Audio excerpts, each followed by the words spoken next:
December 8, 2004, the Bering Sea. The Malaysian cargo vessel Selendang Ayu runs aground in heavy weather and breaks in two pieces. 6 crew members lose their lives when a rescue helicopter crashes after being engulfed by a rogue wave.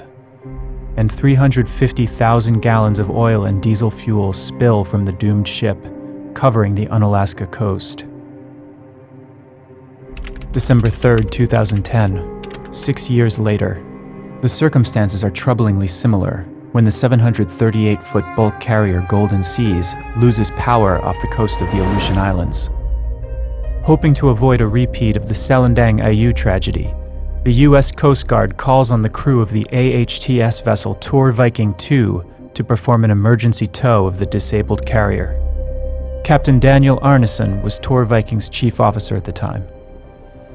We departed Dutch Harbor 1600 and it was really bad weather. Northwesterly wind, storm force, sea height of 10 to 12 meters.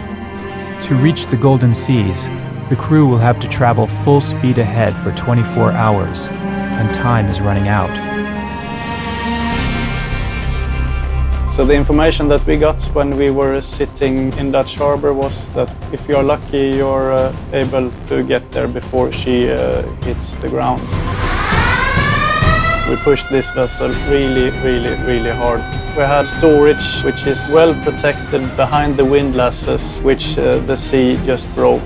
Tremendous lot of forces. And we have life rafts on the sides, one of them self-inflated. But it isn't just the vessel's limits that are tested. The crew on board here is never seasick, but during this steaming out, several people struggling real hard. It was really tough. Food-wise, it was not much food served. Having reached their target at last, the Tor Viking must now shoot a messenger line 40 meters to the Golden Seas in order to secure a connection. High power and dangerous, so when we are doing that, we let your guys stay behind the forks. And thank you very much. Okay, we'll do it. The most critical part of this operation was to face the Golden Seas up into the wind. As long as you don't have any mechanical problems whatsoever, you can do that. But getting a failure on systems in that kind of a situation, then I don't want to think about the consequences. Attempt number 1. The gun fails to charge. First attempt, the charge failed, it didn't draw line at all. Okay, go ahead. Now I control my forces. Go ahead. Okay, line's deployed.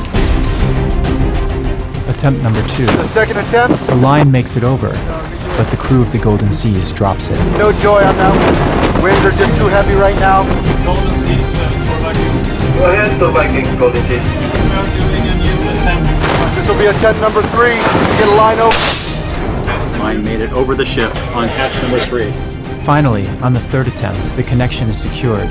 The crew must now deploy an emergency tow line. One other thing was to get sufficient slack on the fiber rope for the crew on the Golden Seas to work safe. But getting too much slack on that rope, then it's falling down and you have the anchors with the flukes and everything sitting there. So we were afraid at some stage there to get hooked up.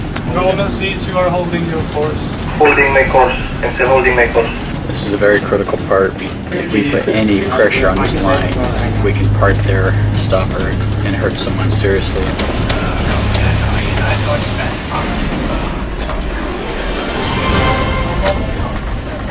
Oh my goodness. After many tense minutes spent trying to maintain just the right amount of slack on the line, the connection is secured, and the 2 ships make their way to calmer weather. Disaster has been averted, and the Golden Seas is anchored safely in Dutch Harbor. When you're on top of a situation like this, you don't think that much about it at that time. But afterwards, when you see the films that are made, then you're wondering, okay,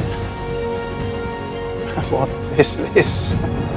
6 months later, the Tor Viking team receives a meritorious public service award for their bravery, proof that even the best vessels are only as seaworthy as their crew.